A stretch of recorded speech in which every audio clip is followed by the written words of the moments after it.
7절하고 8절입니다. 제가 읽겠습니다. 그는 상인이라 손에 거짓 저울을 가지고 속이기를 좋아하는도다. 에브라임이 말하기를 나는 실로 부자라 내가 재물을 얻었는데 내가 수고한 모든 것 중에서 죄라 할 만한 불의를 내게서 찾아낼 자 없으리라 하거니와.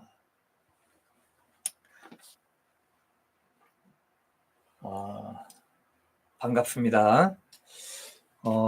그래도 여러분 날씨가 좀 많이 누그러들었죠? 어떻게들 지내십니까? 따뜻하게 잘 지냈습니다. 네. 오늘 다행입니다. 오늘 여기 설교 말씀을 듣는 분들이 숫자가 참 적은 게 오늘 다행입니다. 오늘 참 제목을 보니까 많은 사람들이 이 설교 내용을 들으면 많이 불편해 하실 것 같은데 다행이라고 생각을 하고 오늘 말씀 제목 여러분들 아시겠지만 사기꾼과 자랑꾼입니다. 사기꾼과 자랑꾼. 뭔 말입니까? 뭔 말이에요 이게 지금? 네? 뭔 말이에요? 여러분 제목을 들으면서 뭔가 찔리는 부분이 있습니까? 혹시? 여러분이 사기꾼, 자랑꾼이라는 것이 아니고 오늘 본문에서 이야기하는 이 에브라임 그리고 이스라엘 사람들이 사기꾼이었고 자랑꾼이었다라는 이야기를 지금 하고 있는 거예요. 물건을 팔았다는 이야기인데 여기 지금 그 물건 판 사람들이 사기꾼이라는 이야기입니다. 이런 부류의 사람들이 나는 부자라고 재물을 모았다라고 자랑을 하는 겁니다. 사람들을 속여가면서까지 재산을 모으는 것이 사실입니다. 그 당시 때는 그렇게 했습니다. 지금도 그렇겠지만 내가 저울을 속여가면서까지 이 사기친 것을 누가 알겠는가? 모를 것이다 라는 내용을 지금 말씀을 하고 있죠. 오늘 본문 말씀이 그렇다는 겁니다. 여러분 저울을 이용한 이 사기꾼들이 왜 생겨났을까요?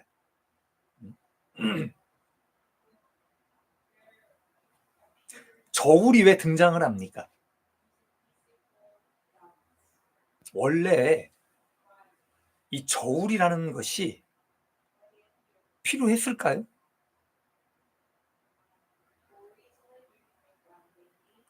개인이나 가족 또는 이런 작은 공동체 같은 단위로 살아가면 저울이 필요 없을 겁니다. 그죠? 이런 소그룹의 가족들이 모여 사는데 저울이 필요하지 않을 것 같아요. 여러분 상인들은 왜 생겨납니까?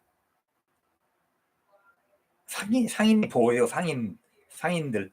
상인들은 물건을 파는 사람들이죠. 그래서 여기 지금 저울과 상인은 똑같은 의미를 가지고 있어요. 사람이 없는 가운데서는 이 상인도 저울도 필요가 없다는 겁니다. 그만큼 사람이 많아지고 그 많아진 사람들 속에서 먹고 또 살기 위해 뭐 하는 거예요? 팔고 사고 팔고 무역이 늘어나고 사람 냄새가 나는 그런 사회 현상을 이야기하고 있는 겁니다. 여기 본문에서 이런 말을 해요. 그는 상인이라. 그는 상인이라. 그는 누구라는 이야기입니까? 누구를 말하는 걸까요? 그는 원어에는 가나안 상인을 이야기합니다. 그래서 가나안 사람이라는 거예요. 여기 지금 가나안 사람. 여러분, 가나안은 어떤 곳이죠? 가나안은 출애굽을 하게 되죠. 이스라엘 백성들 출애굽을 하고 나서 하나님께서 주시겠다라고 한 약속의 땅이 가나안입니다. 젖과 꿀이 흐르는 땅이에요. 그 땅을 이미 아브라함의 자손들에게 주셨습니다. 그리고 그 땅을 차지하고 살아가는 이스라엘 백성들은 우리가 흔히 이야기하는 좋은 길목, 좋은 위치를 차지를 하고 살아가게 됩니다. 그리고 사람이 많이 늘어나겠지요. 사람의 왕래가 많아지고 지역이 발달이 됩니다. 그 수많은 사람들 속에서 돈을 벌어야 돼요. 이윤을 남겨야 됩니다. 그러기 위해서는 지금 오늘 이야기하는 이 저울이 등장을 합니다. 저울의 무게를 조금씩 속여야 했던 그 사람들은 양심마저 함께 팔아버리는 비어있는 양심의 사람들, 곧 사기꾼이고 속이는 자로 살아가게 됐다는 이야기예요. 여러분, 그들은요, 이미 저울을 속여서 팔았다라고 하는 것은 뭐냐? 이미 정직도 없다는 거예요. 그 사람들 마음 가운데에 정직이 없어요. 신뢰와 공의도 없습니다. 그럼 그 사람들에게 무엇만 남았느냐? 오직 그들에게 남아있는 건 거짓과 속임수와 배신뿐이었다는 거예요. 그래서 오늘 이 사람들이 누구인가? 오늘 이야기하는 이스라엘 민족이고 에브라임 자손들이었다라고 말씀을 해주고 있지요. 여기 8절 말씀에는 이런 말씀을 합니다. 에브라임이 말하길 나는 실로 부자라 라고 말씀을 하고 있습니다. 여러분, 우리나라에도 부자가 많이 있겠지요. 주변에 돈이 많은 사람들이 있습니다. 그런 사람들 많이 보았습니다. 자, 그런데 자기 스스로 나는 부자라고 이야기하는 사람은 한 번도 들어본 적이 없는 것 같아요. 아무리 돈이 많아도 내가 얼마가 있다라고 자랑하는 사람 한 사람도 못 봤어요. 왜일까요?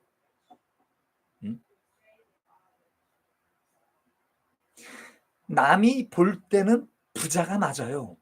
부자라고 생각은 하지만 이 본인 스스로가 생각할 때는 부자라고 생각을 안 합니다.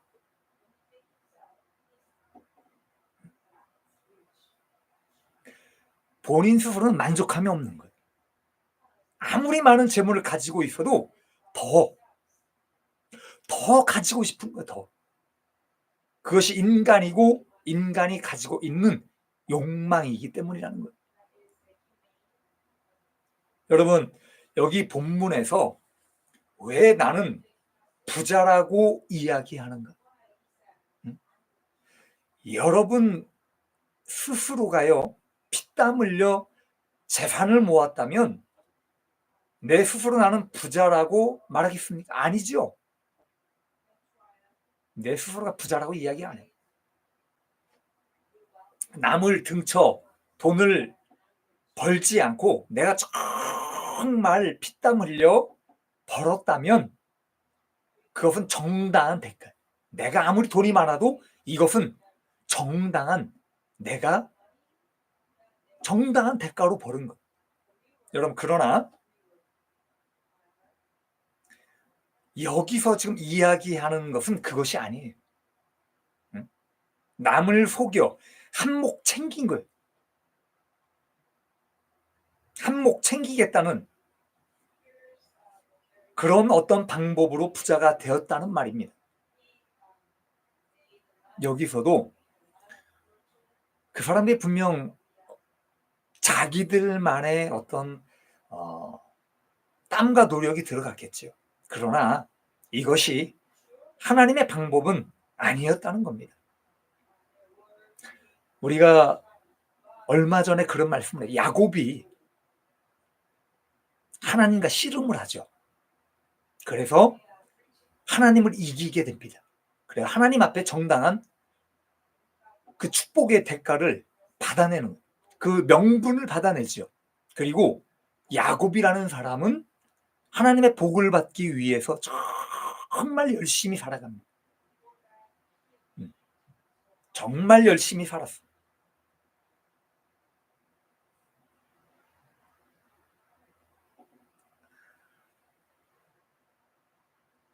여기 근데 이 사람들은 그런 축복이 아니었다는 거예요. 사기꾼의 방법이었습니다. 입담꾼의 방법이었습니다. 말로 사람을 속이고 그걸 행동으로 옮기게 되죠.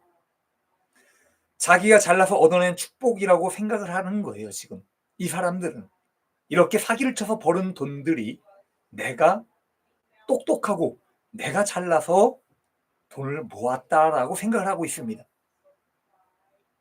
남을 조금씩 조금씩 속여가며 이렇게 돈과 명예와 힘을 얻었던 그 사람들이 그것이 관행이 되고 당연한 것이 되고 죄가 죄인 줄 모르고 나는 부자가 되었다라고 자랑꾼으로 살아왔던 겁니다. 성경에 이런 말씀을 하죠. 불의를 내게서 찾아낼 자 없으리라. 여러분, 그러나 하나님께서는요, 다 보고 알고 있으실 거라는 것, 여러분, 당연한 거 아닙니까? 하나님께서 모를 리가 없죠.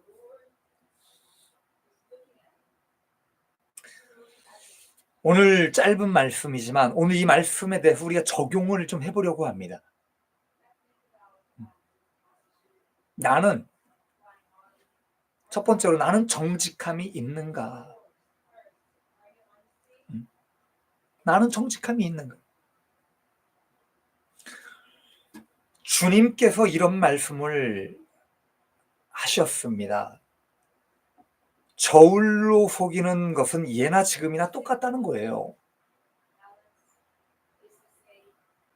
남을 저울로 속인다는 말은 너무 여러분 고상한 말 아닙니까? 너무 고상해요. 사기꾼이겠지요. 이 말씀은요, 저울만을 이야기하는 것이 아니라는 거예요. 모든 일에 대해서 남을 속이는 것은 좋지 않다는 겁니다. 저도 그래요. 때로는 저 또한 저도 모르게 거짓말을 할 때가 있다는 거예요. 거짓말을 해요. 십계명에도 거짓 증언하지 말라라고 말씀을 합니다. 거짓말도 그 안에 들어가는 거예요. 거짓 증언. 일부러 남을 속이고 그 사람에게 피해 주기 위해서 내가 거짓말을 한다는 것. 이것이 옳지 않다는 거예요. 다른 사람을 속이는 행위, 어찌됐든 상대방에게 피해를 주는 행위가 되는 거라는 것, 여러분 인식하셔야 돼요. 이것을 죄 없다라고 말하지 못하게 된다는 것. 여러분, 현대인들에게 있어서 가장 취약한 부분이 무엇입니까? 오늘날 우리가 지금 이 시대에 예전에도 마찬가지였을 거예요. 그러나 지금 우리가 살아가는 이 시대 가운데도 어떤 부분이 가장 취약하냐 이거예요. 인간에게 있어서. 바로 물질과 연관이 되어 있다는 겁니다. 이 물질에 대한 부분, 가장 민감한 부분이에요. 사실은 우리가 먹고 사는 문제, 이것만큼 민감한 부분이 어디 있겠습니까? 물질에 있어서 어떤 때 우리는 가장 정직하지 못한 사기꾼이 되는 거냐?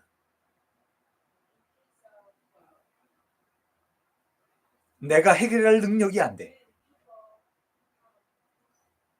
물질에 관련이 돼서 내가 해결할 능력이 안 되고, 궁지에 몰릴 때 다른 사람을 속여서라도 물질을 얻어내야 하는 행동들을 보게 됩니다. 그리고 누군가에 있는 그 주머니에 있는 돈을 내가 빼내기 위해서는 어쨌든 그 사람을 속여야 돼. 거짓말을 해야 돼. 어떤 거짓말이 됐든 그 사람을 속여서 사기를 쳐야 되는 거예요. 처음에는 작은 것으로 시작이 됩니다. 그리고 이것이 습관이 돼요. 그리고 버릇이 되면 매사 그렇게 살아가게 되는 겁니다. 여러분, 그러나 명심하십시오. 내가 망하더라도 최소한 남에게는 피해를 주지 않아야 한다는 거. 정말 중요해요.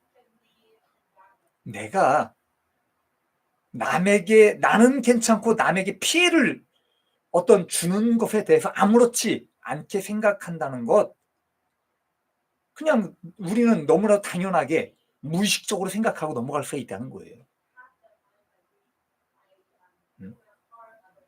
여러분 어떻습니까?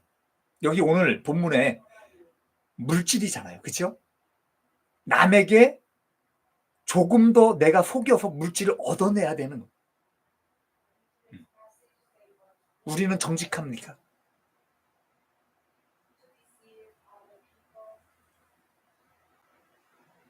어떤 일에 대해서 저울을 부풀려 그 저울질을 통해서 남을 속여 먹는 것처럼 매사에 남에게 말할 때에 이야기하는 것은 아닌지. 야, 속이는 말로 재물을 모으는 자는 죽음을 구하는 것이라.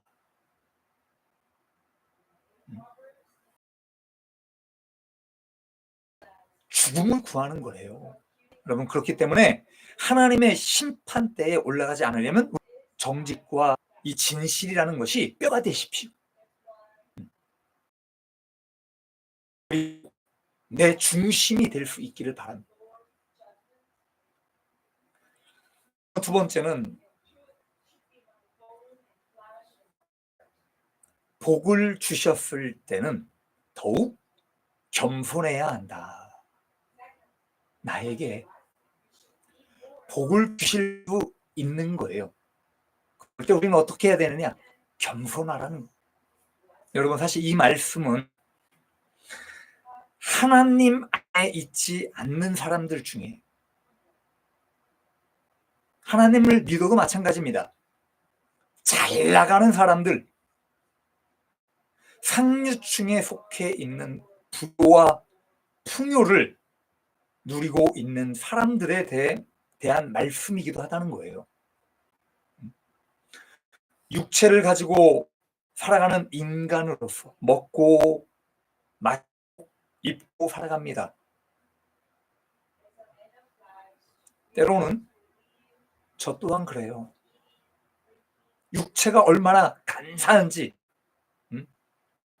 육체의 정욕을 사랑해서 그것이 막 땡깁니다. 그 끼면 그 땡기는 대로 살아가려고 하는 것이 정말 간사하다는 거예요. 제가 그래요. 고백합니다. 어떻습니까? 인간이기 때문에 그럴 수 있다는 거예요. 그래도 여러분, 그렇게 저도 그렇고 여러분들도 그렇게 살아갑니다. 저는 부유를 겪어보지 못한 그냥 평범한 삶을 살아왔어요. 그래서 부자의 심정을 잘 몰라요, 사실. 내가 얼마나 돈을 써봤겠습니까?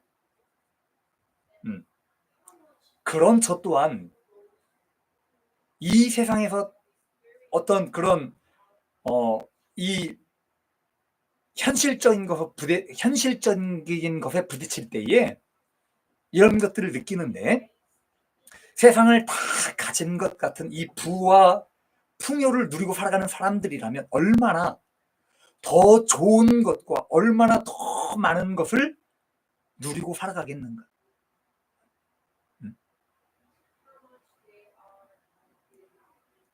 돈이 그런 이야기를 하는 걸 들어봤습니다.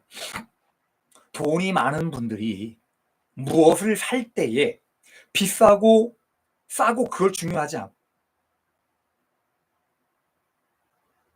내가 무언가를 구입할 때에 아무 생각 없이 구입할 수 있다는 것, 그런 얘기를 해요.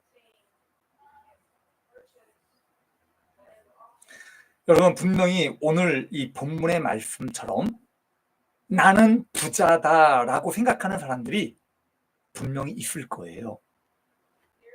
무엇이 됐든. 그런데 이것이 육체적으로의 내 만족이 돼서는 안 된다는 거예요. 나는 좋다 라고 하지만 하나님 보실 때는 좋은 것이 아니기 때문이라는 거예요. 여러분, 계시록에는 라오디아 교회가 나옵니다. 이 라오디아 교회가 있는 지역은요, 무역이 발달이 됐어요. 무역의 요충지입니다. 길목이 아주 좋습니다. 그렇기 때문에 세상에서 막대한 부를 축적하는 사람들이 늘어나게 됩니다. 이 라오디아 교회의 성도들도 그런 성도들이 많이 있었을 거라고 저는 생각을 합니다. 이곳에 거주했던 교인이 이렇게 고백을 합니다. 나는 부자라 부유하고 부족한 것이 없다라고 이야기를 합니다. 여러분, 그러나 주님께서 이렇게 말씀을 하시죠. 그들이 곤고한 자요, 가련한 자요, 눈먼 자요, 벌거벗은 자라 라고 실상을 지적을 합니다. 재물이 있어도요, 주님께서 인정하지 못한다면 사실상 그들이 곤고한 자고 가련한 자가 된다는 겁니다. 여러분, 그렇기 때문에 하나님께서 나에게 복과 물질을 주실 때에 만약에 주셨다라고 한다면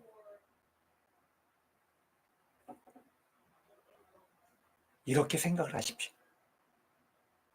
내가 이 물질을 어떻게 쓸 것인가? 나의 육신과 정욕이 땡기는 대로 이 물질을 쓸 것인가? 아니면 하나님께서 기뻐하시는 그런 지혜로운 사람으로서 이 물질을 내가 사용할 것인가? 여러분들이 잘 판단하시고 살아가셨으면 좋겠습니다. 마지막으로, 남을 속일 때는 나도 달린다는 거예요. 내가 누군가를 속일 때 나 또한 달리게 되는 거예요. 여러분, 저울이라는 것은요, 우리가 법원에 가면 저울을 상징한 그림이나 형상을 보게 됩니다. 그 여신이 들고 있는 칼이 있지요. 칼은 심판을 상징을 합니다. 그리고 저울은 공정성을 이야기하는 거예요. 여러분, 이것은 누구나 다 알고 있습니다. 자, 그러나 이 저울에 관한 것, 이 공정성, 정의에 관한 이야기는요, 성경에서 가장 먼저 말씀을 하고 있는 거예요. 율법에는 눈에는 눈, 이에는 이라는 말씀을 하고 있지요. 저는 그렇게 생각합니다. 오늘 이 저울에 관한 말씀은요, 눈에는 눈이고 이에는 이에 적용이 된다라고 저는 생각을 합니다.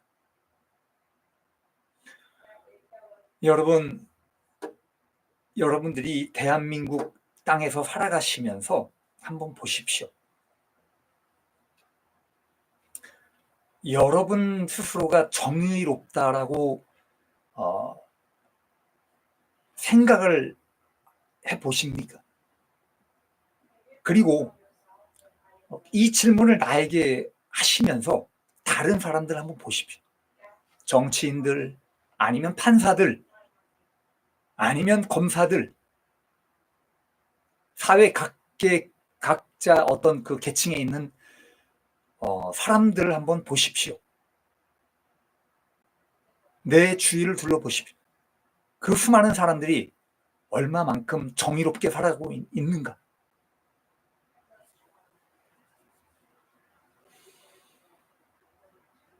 저는요, 판사들이 이 직분에 대한 정의와 공정성을 잃는다면 누구보다도 하나님 앞에 심판을 받게 될 것이라고 저는 생각을 합니다. 가장 이 사회 각계 계층에서 가장 정의롭고 공의로워야 되는 사람들이 전 판사라고 생각을 합니다. 그래서 여러분, 특히나 이 신앙을 가진 사람들이요, 율법을 적용해서 이 정의와 공정성에 대해서 사명감을 가졌으면 좋겠어요. 우리 신앙인들이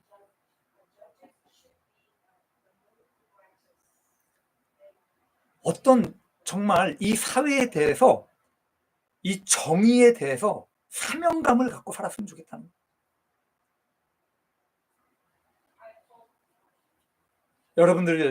여러분들이 공정과 이 판단을 잃어버리고 오늘 저울을 달아서 남에게 속여서 물건을 파는 것처럼 내가 만약에 남을 속여 어떤 행위를 했다라고 한다면, 남을 속이는 저울을 달았다라고 한다면, 여러분, 그때는 나는 하나님의 저울에 달려 미달이 되고 있다는 걸 생각하셔야 돼요. 내가 한 번의 거짓말을 통하여 남을 속이려 할 때에 이미 하나님의 저울에서 나는 미달이 되고 있다는 것, 여러분 명심할 수 있기를 바랍니다. 왜냐? 하나님은 공평하신 분이기 때문입니다. 여러분, 그렇기 때문에 오늘 말씀을 여러분 삶 가운데 적용할 수 있기를 바랍니다. 그래서 이 저울이라는 것 여러분 생각해 볼 수 있기를 바라요. 내가 하나님의 저울에 달려서 미달되지 않아야 된다라는 것 여러분 명심하시고 우리가 살아갈 수 있기를 바랍니다.